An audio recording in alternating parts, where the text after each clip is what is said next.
Welcome in, Packers fans. Today we're going to be looking at the Packers' defensive performance against the Minnesota Vikings. Obviously, this game plan, Joe Barry went in with a lot more aggression, and it's something that I had suggested going into the week of using Quay Walker a little bit more aggressively. So I want to look at some of the things that he did that were new that actually helped this defense, a little more innovation in terms of his fire zones of dropping people back into coverage. So I'm going to look at Kenny Clark a few times and him in coverage. I also think that having Savage back this week really helped the Packers in terms of communication and obviously his play. He might not have shown up a lot on the broadcast, but he does quite well throughout this game in terms of helping the communication. It just seems like everyone on the field understood what they needed to do, and this week it was so much better. So I just want to look at the film. That way you guys don't have to. I'll walk you through all the plays that Joe Barry called well, and I think overall the defense had a very, very strong performance. I'll look at one special teams play that could have led to a touchdown. So kind of including the special teams in this as well. But without further ado, let's head into the film. All right, so this first play is going to be some of that pressure that Joe Barry was bringing. So it's essentially a cover one, which is man. So you're going to have one high safety, which is essentially Savage on this play. He's going to be back deep. And then you're going to have man across the board. So you're going to have a motion across here, and Ballantyne is going to follow, but you're going to have essentially a cover one blitz. So the Mike, which is Quay Walker on this play, is going to be blitzing, and Kenny Clark is going to be slanting to his left, and that's going to take up the center and even the left guard. So it's going to basically free up Quay Walker for a run into the backfield, and he's got to basically get past the running back. And then 45, Eric Wilson subbing in for McDuffie is going to essentially green dog. So he's technically man with Chandler in the backfield, but because he stays into block, then Wilson is going to blitz on the back end as well. So we'll watch this play out. We've got that motion across, Jefferson motioning across, Quay easily beating that running back who tried to check him. Wilson coming in because he realizes that Chandler is in to block, and Quay Walker, just excellent job using a quick swim move to get beyond the halfback. We'll see it here. Basically no chance by the running back, and this is what I was saying in my preview last week of going against Minnesota, and my film review of Carolina is like Quay Walker at his best is blitzing the middle of the line, right? And that, you see it right there. He's got a lot of athleticism. He's an elite athlete. And if you give him one job, he's going to do very well, right? So I think hopefully moving forward, we're going to see a much more aggressive Joe Barry. All right, and this next play is going to be the strip sack by Preston. So Preston Smith is going to be coming off the edge here on the right, and he played a great game, right? He played an excellent game. So let's just watch this play out. Darisaw has been rated very, very highly. He's been a fairly solid tackle this year. So Preston Smith always steps up his game in these division matchups, and he's just easily going to get past Darisaw there. Works his hands, gets his arms on him, and then a quick swim move over the top to get outside, and a nice strip sack on Jaron Hall there. So the defense, Preston Smith, for some reason, always against division opponents, is performing very, very well. I remember a spin move from him in the Detroit game when he was up against Penei Sewell, right? So you've got Preston Smith quietly having a good year, and it's really, really fun to watch.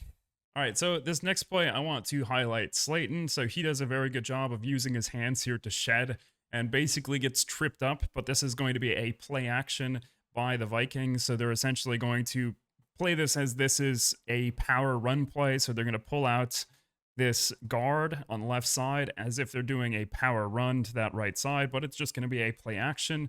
So that's basically going to leave the center one-on-one with Slayton, and he's going to win this matchup. So I like to see the progress that Slayton has been making. Our defensive line has been improving slowly over time. Slayton had a very, very good game.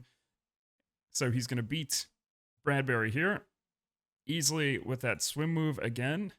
So the swim move is something that the Packers must have seen on film, where this offensive line was not very good at the swim, defending against a swim move, and you can see Bradbury kind of sticking out his leg trying to trip him, and then the guard gets there late after he pulled and essentially pushes Slayton in the back.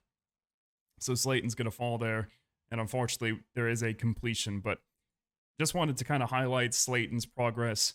You know, he's been doing very, very well this year, and this was one of those plays that stood out when you're watching the film. All right, so this next play is a fire zone from Joe Barry. It's a common concept within the Fangio system, these fire zones. So you show pressure all on one side. It looks like you're going to get a four-man rush, right? You've got these four guys, and they're going to be heading over here.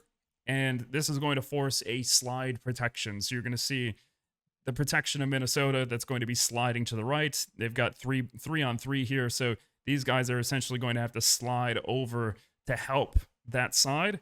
And it's not really going to matter much because they're going to kind of slide and take Kenny Clark here. And it's going to leave this nickel blitz that's wide open. Nixon is going to be coming on a blitz. So Nixon comes in, he blitzes, and then Enagbare is going to drop into a hook zone. So you're showing pressure on the front here. They're forcing this slide protection, but Nixon is going to come flying in off the edge. And it's just great play design. So let's watch this play out. And you can see a little bit of slanting towards the center. You can see that slide protection still sliding to the right. And then you're going to have Nixon, which is essentially coming in off the edge. And because Devontae Wyatt moves in on the inside here, he takes that attention of the guard moving over the center. So he now has the attention of the guard and the center. And you're just going to have this gap that is just wide open for Nixon. So this is just a great play design. They think that they have everything set up. They know they're sliding to the right. They have those three defensive linemen that they have to take care of. But once they've accounted for them, they forget to pay attention for a blitz off the edge. So just a great call from Joe Barry here. And honestly, I really liked, what I saw from Nixon last week in terms of this aggression. They called this last week against Carolina as well.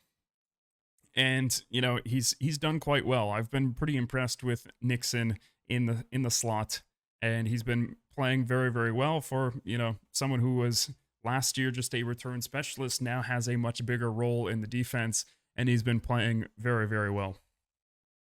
All right, so this next play from Minnesota is going to be a play action, and you're essentially going to have a few kind of crossing routes here. You're going to have a deep cross and then a shallow cross, and Savage is going to basically disrupt this play. So we're going to key in on Savage there. I don't think that this was intentional, but he does end up breaking up the play, and it forces a scramble from Jaren Hall. So we'll just watch it from this one angle. We've got the snap. He's walking up to the line. He bites on the play action, and he's got his eyes on the quarterback. So it is a zone coverage, and he disrupts that shallow cross, and he's playing just close enough that Jaren Hall doesn't want to make this throw. He probably could have made that throw to Jefferson. He does look open, but instead Jaren Hall tucks it and runs for 7 yards. So Savage, obviously getting his eyes caught in the backfield, caught on that play action, left him a little bit out of position from his zone, but he's still able to force a scramble, even though it is 7 yards. So essentially, McDuffie is there in a hook zone, and instead, because McDuffie sees that Savage is behind him, rather than him carrying in man, you're going to have McDuffie take that, and then Savage is going to switch into that hook zone. So just great communication there to be able to, on the fly in the middle of the play, say, hey, I'm going to take your zone, right? Just by replacing each other, keeping it simple, and forcing an incompletion. I think one of the other things that we don't really see in the broadcast is the leadership as well. I feel like watching the game film of this game, we saw that players were much more comfortable and playing at ease. And I wonder if it had anything to do with Savage being back at the lineup, because it seems like everyone was much more sure of what they needed to do. All right, Owens had a much better game this week than he had last week. And you can see on this play, he's just playing with a lot more confidence, a lot more understanding of what he's meant to be doing. So I think having Savage back in a role, it leaves Owens more sure of what he's meant to be doing. So playing super confident, able to break up the passes, and I think partially is due to Savage being back. So might not show up a lot in the box score, but I think he does have an important presence in the locker room. Being a veteran in this defense for several years, he understands what he needs to be doing, and it's kind of some of the benefits of having him back in the lineup, even though it seems like he's not doing a lot on film or on the broadcast. All right, this next play was one of the new wrinkles that we had. So this, obviously, we knew that there was going to be a running quarterback. So you had Jaron Hall in early in the game, and this is going to be essentially a spy. It's a cover one by the looks of it, so they're lining up in a too high look, but this is going to be man everywhere you go. So essentially a Meg coverage. So you're going to have man there, and then man on the other side as well. And you're going to have a 3-man rush. So you're going to have Gary, Carl Brooks, and Preston Smith all rushing. And then instead of Kenny Clark rushing, he's going to drop back and essentially spy the quarterback, right? And this is actually going to stop one of the throws that Jaron Hall wants to be doing. So there's essentially going to be a cross over the middle of the field. And because Kenny Clark drops back in coverage, Jaron Hall isn't going to want to take that throw, and it's going to lead to a nice play result for the Packers. You can see there, everything happens super quick. Got that motion, Addison coming on the crossing route, and Kenny Clark is just there to disrupt that option. So you saw the little pump fake, and then he's forced to roll out and throw the ball on the outside. Right, and if you watch it from the end zone angle, you're going to see it's just a 3-man rush. He holds that pump fake because you can see he sees Kenny Clark there. And then Kenny realizes, I need to get to the outside, force some pressure. Nixon comes in, bumps Addison. And that was one thing that I really enjoyed about the corners this game is they didn't make it easy, right? So they were physical, they were annoying, and we're going to see that with Ballantyne later in the game. You could tell that Justin Jefferson was frustrated with Corey Ballantyne, so CB had a very, very good game. All right, this is something else that I noticed. This is a traditional kind of 3-4 formation, but it's kind of this 4-3 look. So I've actually enjoyed this package of keeping, Van Ness in. You've got Devontae Wyatt, you've got KC, you've got Colby Wooden in as well, and you're going to have a nice rush from basically a 4-3. So you've got your 4 down linemen, and then you've got your 3 linebackers.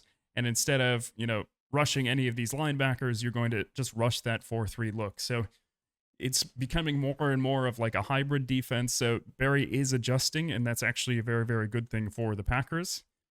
So we watch this play out.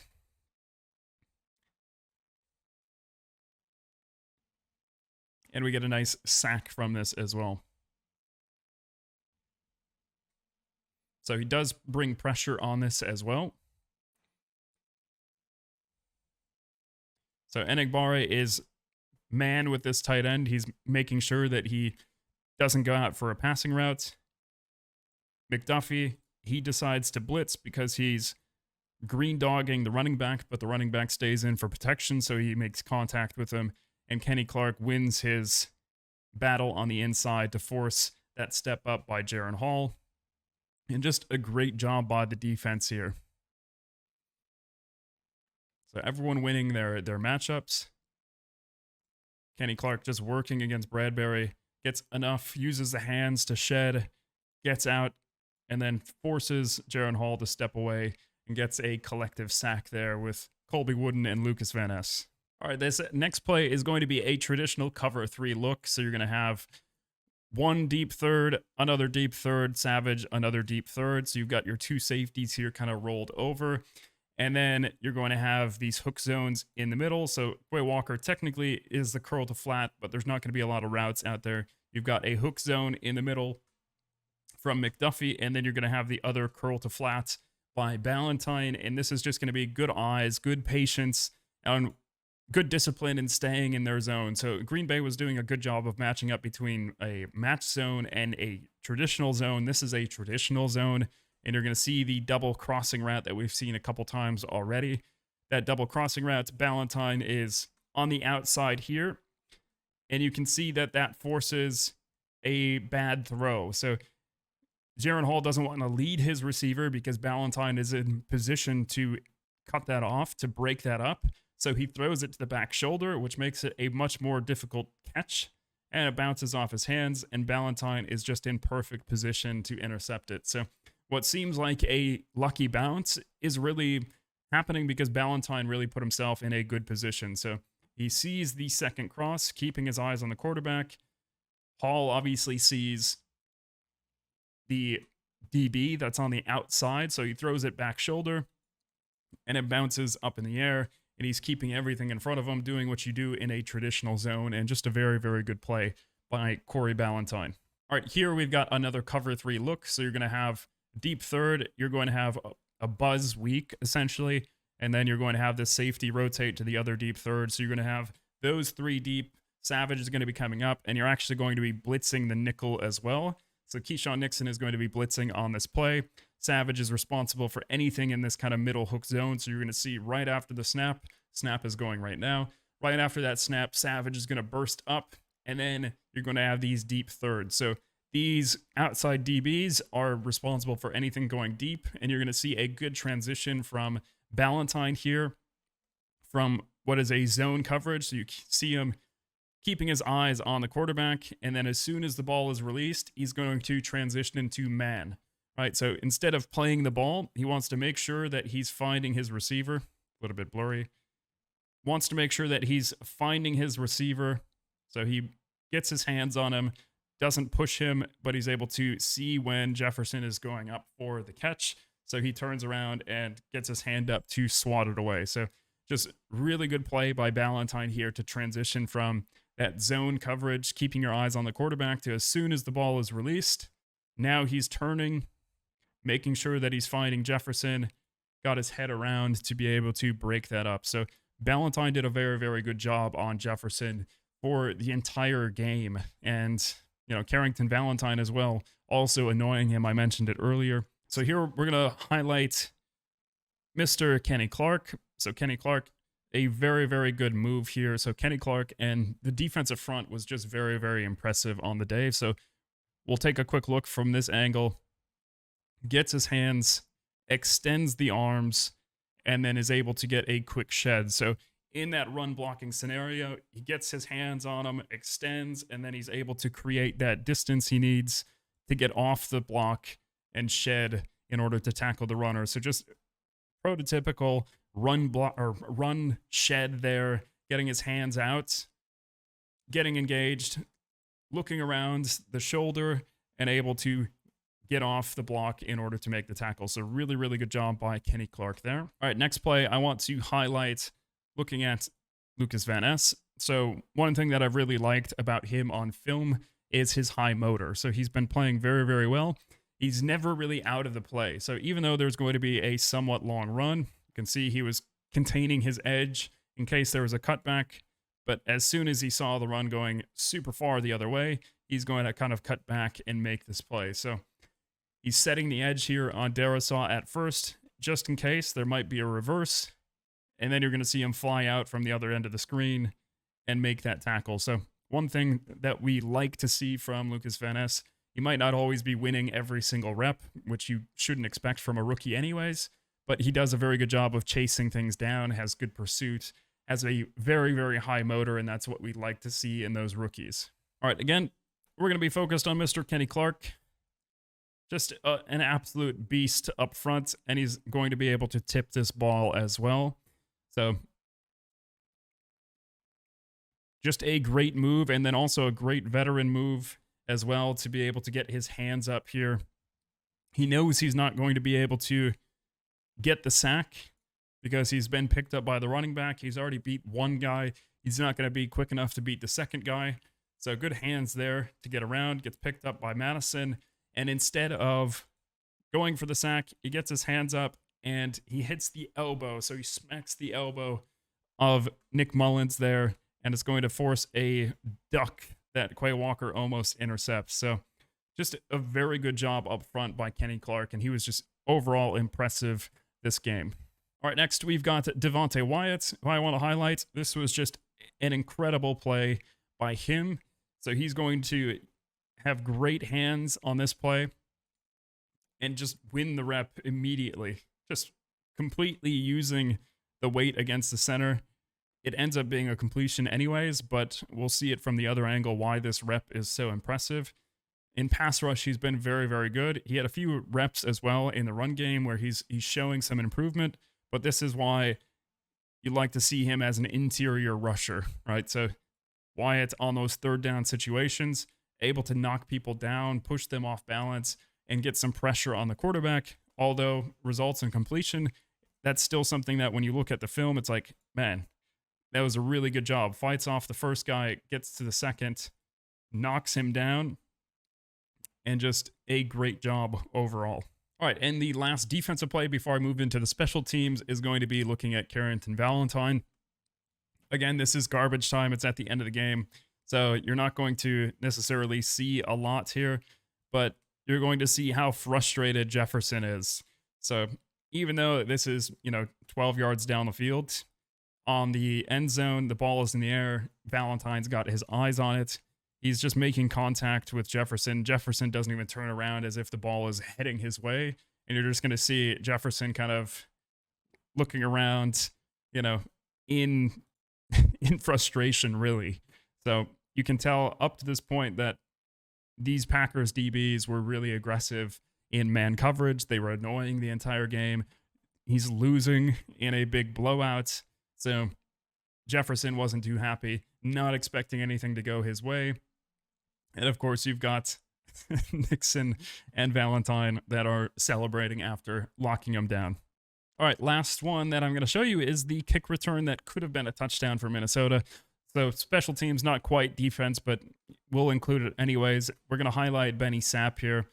Obviously, newly elevated to the roster due to the DB issues, the health issues that we've had. But of course, he's going to over pursue, and instead of breaking down earlier, breaking down around the 20, he gets beyond that and he's going to slip, and that's going to be the first mistake.